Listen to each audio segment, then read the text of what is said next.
আসসালামু আলাইকুম। আজকে আমরা আলোচনা করব পুরুষের যৌনবিধি সম্পর্কে। পুরুষ যৌনবিধি কেন হয়, এটা কি, চিকিৎসা কি, এ থেকে আমরা কিভাবে পরিত্রাণ পাইতে পারি বা আরোগ্য হইতে পারি, এইগুলো নিয়ে বিস্তারিত আলোচনা।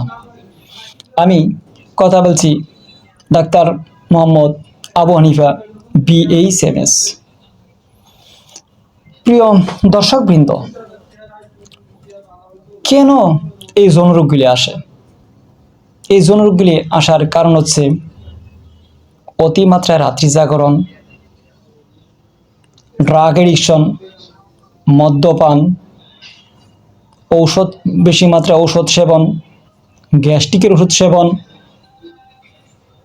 জীবনের প্রতি জীবনের এলোমেলো, অর্থাৎ এই খাবারের ঠিক নাই, ঘুমের ঠিক নাই, অতিমাত্রা রাত্রি জাগরণ করে বিভিন্নভাবে আপনি ঠিকমতো খাচ্ছেন না, ঘুমাচ্ছেন না, নিয়ম নাই, শৃঙ্খলা নাই, যেভাবে সেভাবে ঘুরতেছেন।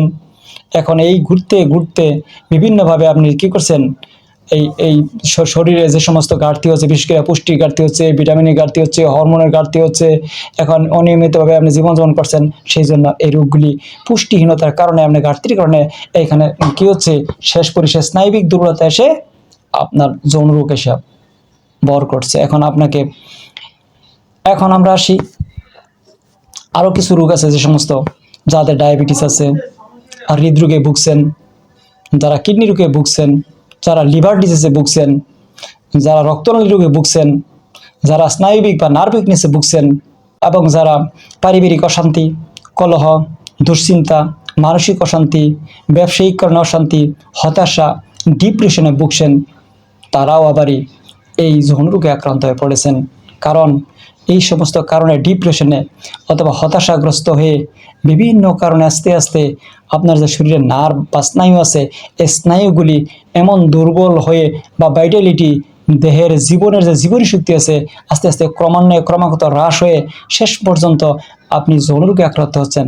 আরও বিশেষ করে কিছু সমস্ত যুবক শ্রেণীর লোক আছে, তারা হস্তমৈথুন করতেছেন, অতিরিক্ত যৌনাচার করতেছেন, বা অবরুদ্ধ সঙ্গমাচার কুফলের কারণে এই সমস্ত রোগ আসছে।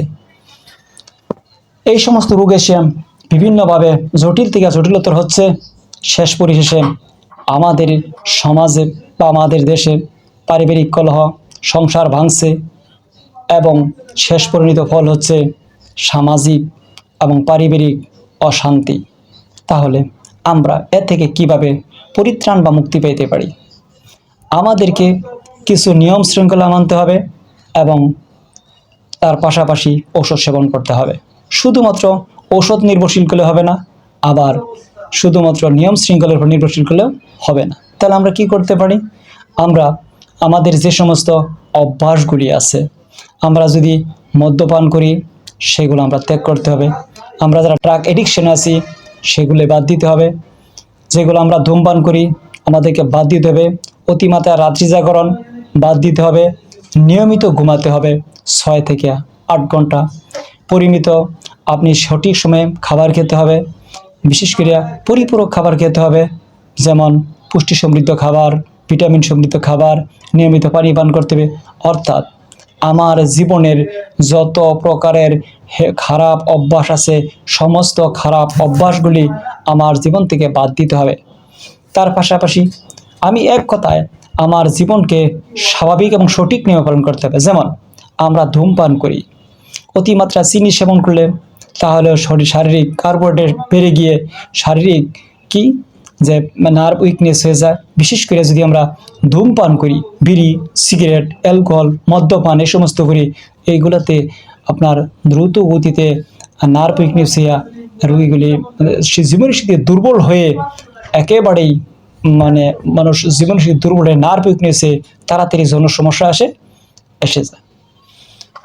শ্রদ্ধেয় দর্শকবৃন্দ, এখন আমরা এর পাশাপাশি কী করবো? একজন বিজ্ঞ হোমিও চিকিৎসকের কাছে, যে একজন রেজিস্টার বাংলাদেশ হোমিওপ্যাথিক বোর্ড কর্তৃক বা বাংলাদেশ হোমিওপ্যাথিক চিকিৎসক স্বীকৃতিপ্রাপ্ত রেজিস্টার্ড অভিজ্ঞ চিকিৎসকের কাছে যে আমরা বা দর্শকবৃন্দ আপনারা চিকিৎসা করবেন, আমি আশাবাদী অবশ্যই এই রোগ থেকে সম্পূর্ণ আরোগ্য হবেন। চিকিৎসার পাশাপাশি আমাদের কিছু কিছু ওষুধ আছে যেগুলো সেবন করলে আচ্ছা রোগ আরোগ্য হয়। এর ভিতরে আমরা কিছু লোক বলি যে আমরা তো হোমিওপ্যাথি চিকিৎসা গ্রহণ করছি কিন্তু আমাদের আরোগ্য হয় নাই। আবার কিছু কিছু লোক আছে যে বলতেছেন হোমিওপ্যাথি রোগ ওষুধে সারতে আরোগ্য হয়, দেরি হয়, সহজে রোগ সারে না, বিভিন্ন কথা। আমি বলবো যে আসলে এইগুলি ঠিক নয়। কারণ হচ্ছে হোমিওপ্যাথিক চিকিৎসা হচ্ছে মানুষের মাথা থেকে পা পর্যন্ত সমস্ত কিছু আলোচনা পর্যালোচনা করে বিশ্লেষণ করে একটি সিমটম নিয়ে ভিত্তি করে ঔষধ দেওয়া হয়। তার শারীরিক, মানসিক এবং কারণ, তার পূর্বের লক্ষণ, পূর্বে কী ছিল, সমস্ত বিচার বিশ্লেষণ করে ঔষধ দেওয়া হয়। তো এই সমস্ত বিচার বিশ্লেষণ না করে যদি কেউ এইভাবে বা নিজে নিজে অথবা সাধারণভাবে ঔষধ সেবন করেন তাহলে কিন্তু এক পয়সারও কোনো কাজে আসবে না। অবশ্যই হোমিওপ্যাথিক চিকিৎসা করতে হলে একজন বিজ্ঞ রেজিস্টার্ড চিকিৎসকের মাধ্যমে চিকিৎসা করলে অবশ্যই অবশ্যই ইনশাল্লাহ আপনি আরোগ্য হবেন এবং বিধিবিধান মেনে চললে আপনি আরোগ্য হবেন। শুধু হোমিওপ্যাথি এইটাই নয়, যে কোনো রোগ হোমিওপ্যাথিতে আরোগ্য হওয়া সম্ভব। আচ্ছা, আমরা আমাদের কিছু ঔষধ আছে যেমন nux vomica, sulphur, acid phos, conium, lycopodium, phosphorus, caladium seguinum এবং ইত্যাদি ইত্যাদি অনেক ওষুধগুলি আছে। সেটা আপনার বডিতে বা একটা রোগীর উপর ভিত্তি করে তার মাথা থেকে পা পর্যন্ত সমস্ত কিছু লক্ষণের উপর ভিত্তি করে ওষুধ হবে এবং একজন বিজ্ঞ চিকিৎসক আপনার কি ওষুধ লাগবে সেটা আপনার সমস্ত কিছু বিশ্লেষণ করে সেই ওষুধ প্রয়োগ করবে এবং নির্ধারিত মাত্রা ওষুধ প্রয়োগ করবে।